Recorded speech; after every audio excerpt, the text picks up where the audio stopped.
Boo hag. You know how they say some folks are lucky at cards and some are lucky at love? Well, that fit Bobby Hansen to a T. He was the best poker player in the county, but somehow he couldn't find himself a bride. Oh, he proposed to several girls and even got accepted by a few. But they always got cold feet a day or two before the wedding, and it was bye-bye Bobby. After the third time, Bobby was mighty discouraged, and his pa felt real sore for him. They worked together in the family grocery store, and Bobby would sometimes sit on top of the pickle barrel and tell his pa all his woes. And his pa told him to hang in there because a nice lady was on her way. Neither of them believed it, but it made both of them feel better to hear it said. Well, the day after their latest talk, the old woman who pulled her barge through the swamp to deliver milk and eggs to the grocery store had a long talk with Bobby's pa, saying she had this daughter who was hankering after a husband with a good steady job, and the old woman thought Bobby would do the job nicely. She suggested they introduce the pair at the next dance, and Bobby's pa agreed. The night of the dance, Bobby's pa insisted that his son dress in his best.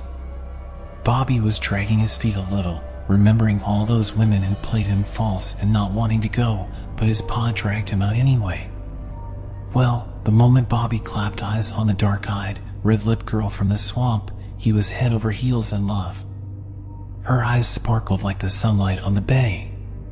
Her skin was as creamy as new milk. Her voice was low and sweet. The pair cuddled and cooed and waltzed the whole night long, and come sunrise Bobby was all for bringing his new love before the visiting priest who delivered his sermons in the grocery store, since there weren't no church in that vicinity, and getting married right away. Well, the girl was willing to get married, but not by a priest. "Let's just go to Beaumont and have the judge marry us," she said to Bobby, and he was so smitten he agreed, though it would have been quicker and easier to just walk a mile down the road to see the priest. By the next evening they were wed, and Bobby brought his pretty bride to the nice little cottage he rented just down the road from the family grocery. It had a nice front porch with a swing, a big bedroom on the second floor, and a big attic with a window that could be made up into a second guest room should his new mother-in-law care to visit from her home in the swamp. After fixing him a nice dinner, Bobby's new bride sat a while in the rocking chair near their bed while Bobby yawned and watched her fondly. She cuddled under the blanket and knitted and hummed, and Bobby's eyes grew heavy. He didn't wake up until early morning, when his new bride crept into bed all hot and sweaty and fell asleep at once. When he asked her where she'd been, she wouldn't answer him. Bobby was mighty sore that his bride had snuck out on him on their wedding night, but when she got snappish and her eyes blazed like they did when he questioned her, he grew frightened and backed down.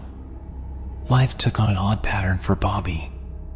During the day, everything was perfect. His wife was sweet and pretty and loving. She kept the house sparkling clean and cooked him wonderful meals. But each night she refused to come to bed after supper. Like their wedding night, she sat up singing and rocking and knitting until he was asleep and did not come to bed till just before dawn. She was always sweaty and cranky when she came to bed and went to sleep before Bobby could question her. Bobby was very confused and upset by this behavior, and finally confided in his pa one morning after opening up the grocery store. Bobby's pa was awful worried. The visiting priest had gone on to his next parish, and there was no one they could consult but the local country woman. So he sent Bobby to her with a couple of chickens as a gift. The conjure woman knew all about hoodoo magic and was an excellent herbalist. Local folks went to her when they were sick, on account of the doctor lived nigh on 20 miles away. When she heard Bobby's story, she told him to pretend to go to sleep that night and watch what his new bride did. Then he was to come back and tell her everything. Bobby agreed. The next evening, he pretended to fall asleep while his bride rocked and sang in her chair. Then he followed her up to the attic and watched through the crack in the open door as she sat down at the spinning wheel and spun off her skin, leaving only pulsing red muscles and blue veins. She was a terrifying sight, and she sprang through the window and flew away into the night. Bobby ran out to the privy and was sick after he saw her. What was this monster he had married? He was still trembling and in shock when his bride, looking like a normal person again, crept into bed at dawn, and he had trouble behaving normally at breakfast. As soon as he could get away, Bobby ran to the home of the conjure woman and told her about the spinning wheel and the terrible skinless creature who flew away from his attic. "A boo-hag," the conjure woman said at once. "You've married a boo-hag." "What's a boo-hag?" asked Bobby. "A boo-hag is a witch and a shapeshifter," said the conjure woman. "She lures men into her trap and then delivers them to her boo-daddy, who eats their flesh and gnaws their bones. And that's what she'll do to you if you don't get rid of her first." The conjure woman told Bobby to get himself some blue paint. As soon as the boo-hag left the house that night, he was to spread blue paint on every window frame and every door frame and make sure it was 2 coats thick. A boo-hag couldn't fly through a window or door that was painted blue. And if she didn't get back into her skin before dawn, she would be trapped without it and be revealed for the monster she was. So he was to leave one tiny window unpainted and keep it open a sliver so the boo-hag could squeeze through. Then he was to fill up her skin with salt and pepper, which would burn her up from the inside out. And Bobby promised to do exactly as the conjure woman said. That night, Bobby lingered over his dinner, looking with sad eyes at the pretty woman sitting opposite him.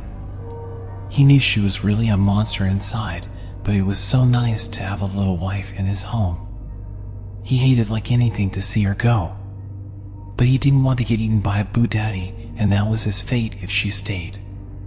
So he went up to their bedroom and pretended to fall asleep while she rocked and sang and knitted. Then he followed her quietly upstairs and put salt and pepper into her skin after her ugly red muscle blue-veined figure had flown out the window to her boo-daddy.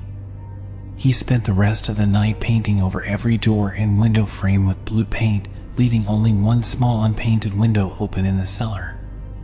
He nailed it up so that it would open no further than a crack, just as the conjure woman instructed him. Then he hid himself behind a large chest of drawers up in the attic to wait for the boo-hag. Just before dawn, the boo-hag came flying up to the attic window. As soon as she touched the blue frame, she gave a shriek of pain and rage. Bobby listened as she flew around the house, testing each window and door, howling like a banshee when it burned her skinless hands. Then she found the little window in the cellar, and he heard the thump as she landed beside it, followed by a painful whimpering sound as she squeezed and squeezed herself through the narrow opening, her skinless red muscles and blue veins tearing painfully against the rough wood. The boo-hag ran up 3 flights of stairs into the attic and squeezed into her skin as fast as she could. She just barely got it on when the first light of dawn shone over the horizon. And now was when the salt and pepper did their work, burning the boo-hag's body from the inside out. With a scream of agony, she flung herself out the attic window. The glass shattered everywhere as she tried to fly away, tearing at the skin to get it off. But it was too late.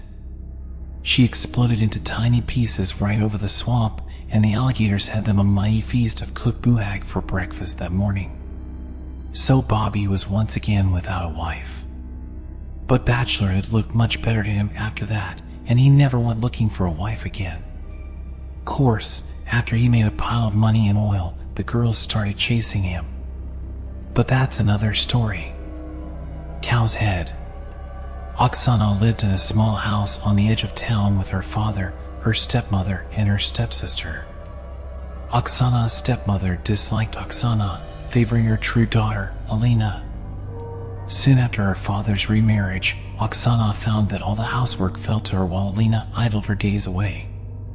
Oksana's father was a timid man and could not bring himself to defy his wife. So Oksana wore Alina's cast-off clothes, and her hands grew red and chapped from scrubbing in the cold, while Alina attended parties, growing lazy and spoiled.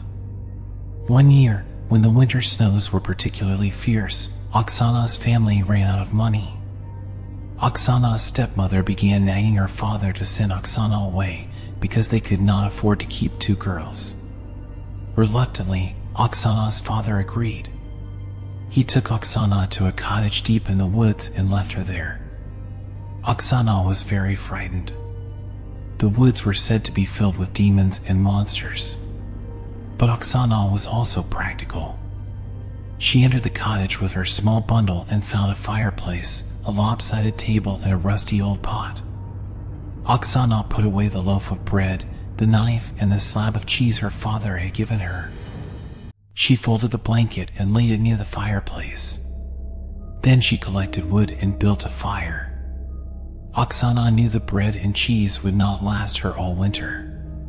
So she made a snare using the thin, flexible branches of the trees and caught a snow rabbit to eat. She also dug under the deep snow and found some roots and berries for food.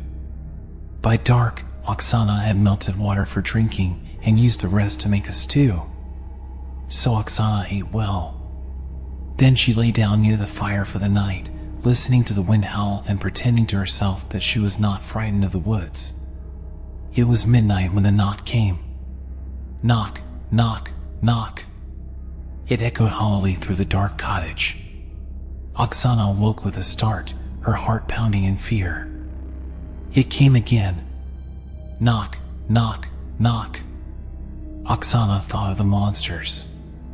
She hid under her blanket, praying the thing would go away. Knock, knock, knock. Oksana rose, grabbing a branch. She crept towards the door. The wind howled eerily down the chimney. Oksana swallowed and swung the door open. There was nothing there. Her heart pounded fiercely as she stared out at the snow whipping about in the light of her small fire. Then she looked down. Oksana let out a shriek of terror and leapt back, dropping her stick. It was a demon, an evil spirit. It had no body. Who are you? Oksana stuttered, clutching the door with shaking hands. I am Cow's Head, it replied. Indeed, Oksana saw at once that it was. The head was brown, with curved horns and strange, haunted eyes. I am cold and hungry. May I sleep by your fire? The cow's head asked. Its voice was cold and lifeless. Oksana gulped down her horror. Of course, she said. Lift me over the threshold, demanded the cow's head hollowly. Oksana did as she was bidden. Place me near the fire. Anger warred with compassion inside her, but compassion won. Oksana put it next to the fire. I am hungry, said the cow's head. Feed me. Oksana thought of her meager food supply. The stew left in the pot was for her breakfast. She fed it to Cow's Head. I will sleep now, it said. There was no softening in its attitude toward her. Nonetheless, Oksana made it comfortable for the night, giving it her blanket and sleeping in a cold corner with only her cloak to keep her warm. When she woke in the morning, Cow's Head was gone. Where it had slept was a large trunk filled with the most beautiful gowns she had ever seen. Under the gowns lay heaps of gold and jewels. Oksana stared blankly at the riches in front of her. Her father's voice roused her. Daughter, I am come. Oksana forgot the trunk in her joy. She ran into his arms. He had defied her stepmother to come and bring her back to their home. Papa, come see, Oksana exclaimed as she pulled him into the cottage. Her words tumbled over each other as she explained. Her father took her home. She was honored in her town for her compassion and her bravery and won scores of suitors. She married soon after her return from the cottage. Hearing Oksana's story and seeing the riches she had received, Alina went to the cottage in the forest and spent the night there. But when Cow's Head appeared, she was too lazy to serve it. In the morning, all her gowns had turned to rags and her possessions to dust. But Oksana lived to a ripe old age in happiness and prosperity. Death Coach. It is midnight. The streets of Kahos grow silent as the citizens turn off their lights one by one and go to their well-earned rest. The night is dark and the wind whispers softly, touching the trees and houses, rattling a window pane here and there. In one house, a woman sits beside her window, waiting silently for the doctor to arrive. Her beloved husband lies on the bed next to her. In the light of a single candle, she can see his emaciated face. He is in terrible pain, which even the drugs prescribed by the doctor cannot abate. She clutches his hand tightly, feeling the cold creeping through it. He is barely breathing now. She knows he is slipping away. One part of her is thankful, for she cannot bear to see him in so much pain. Most of her wants to scream out in desperation, begging him not to leave her alone. Outside the house, the soft rumble of wheels and the clip-clop of hooves echo through the still night. The woman tears her eyes from her husband's face and looks out of the window, expecting to see the doctor's vehicle pulling into the street. Instead, she sees a dark, closed coach with black gaping holes where the windows should be. The shafts at the front of the coach are empty, yet she can hear the sound of invisible horses' hooves as the coach moves slowly down the street. She draws in a deep breath and exhales slowly. It is the death coach. Her husband had told her it would come for him that night, but she hadn't believed him. Hadn't wanted to believe him. Yet there it is, rolling slowly up to the front of the house to stop by the front gate. The sight terrifies her, and she clutches her husband's hand tightly. He opens his eyes and smiles feebly at her, trying to squeeze her hand. "Is it here?" he asks, his voice barely a whisper. She nods. "I love you," he says to his wife. She leans down and kisses him, feels his last breath on her lips. The grip on her hand loosens, and she knows he is dead. She straightens up, looking tenderly at his dead face through her tears. A movement by the door causes her to look up. She sees her husband's spirit standing at the door. He gazes first at his dead body and then smiles at her. Then he turns and walks down the stairs. She moves at once to the window, flinging it open and leaning out, hoping to see him again. The front door opens, and her husband steps out the front porch and walks slowly to the death coach. The door opens, and he pauses for a moment to look towards the window, knowing she is watching. He waves and she waves back, tears streaming down her face. Then her husband steps into the coach and the door closes behind him. Slowly, the death coach rumbles down the street, turns a corner, and is gone. "Goodbye, my love," she calls softly as the death coach disappears. Her husband's pain is over, but hers has just begun. With a heavy heart, she closes the window and goes down the stairs to telephone the doctor and tell him her husband is dead. Dim bones.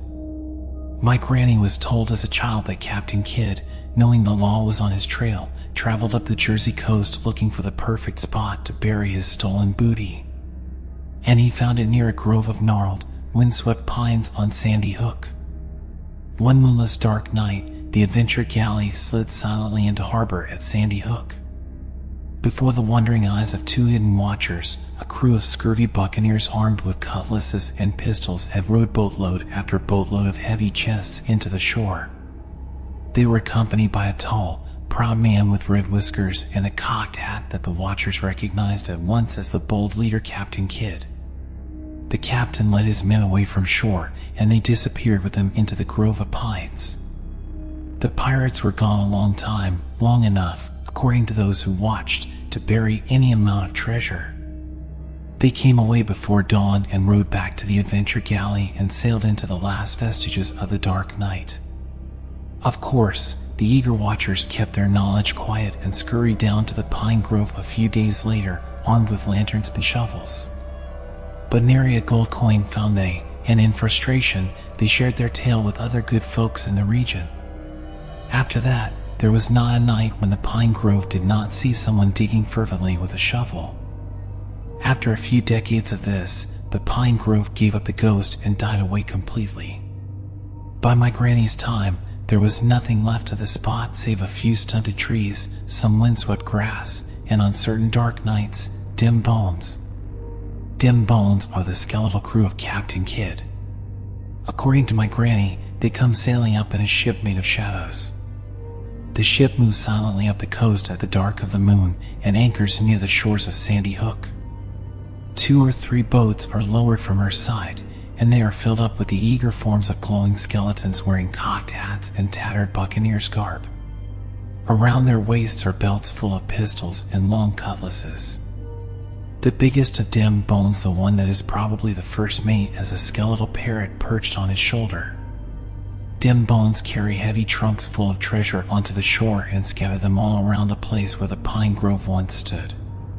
Then the pirate crew hauls out kegs and kegs of whiskey, and one of the skeletons takes out a fiddle. A phantom fire is lit on the sand, and Dim Bones starts such a rowdy singing and dancing that the noise would wake the dead if they weren't already awake. When they are exhausted from the dancing, the glowing skeletons collapse on the sand and start telling stories about the ships they have captured and the treasure they have amassed. Some of Dim Bones open the big trunks and take out jewels and ropes of pearls and adorn themselves. Others toss gold coins back and forth as if they were a child's ball. At the darkest part of the night, just before dawn, Dim Bones pack up the trunks and row back to the ship of shadows. One by one, the glowing skeletons disappear into the hold, and the ship draws anchor and sails away. Don't sell my house. Life seemed perfect to Mark when the widower brought his new bride Lisa home to the lovely 2-story cottage he had built for his deceased first wife. Things were very happy for about a year, and Mark was ecstatic when he learned Lisa was expecting twins. The house was rather small for a double addition to the family, so Mark and Lisa put the cottage up for sale and started searching for a bigger house. That's when the problems began. Suddenly, the cottage would be filled with the distinctive smell of expensive perfume. The first time Mark smelled it, he turned pale and told Lisa that it was the scent his dead wife had favored. Then furniture that Lisa had rearranged moved back to its original place.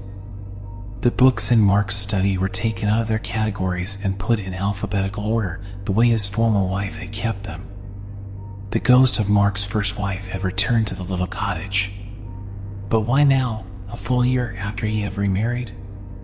One afternoon, Lisa was down in the basement doing laundry while Mark was out front discussing the sale of the cottage with their attorney.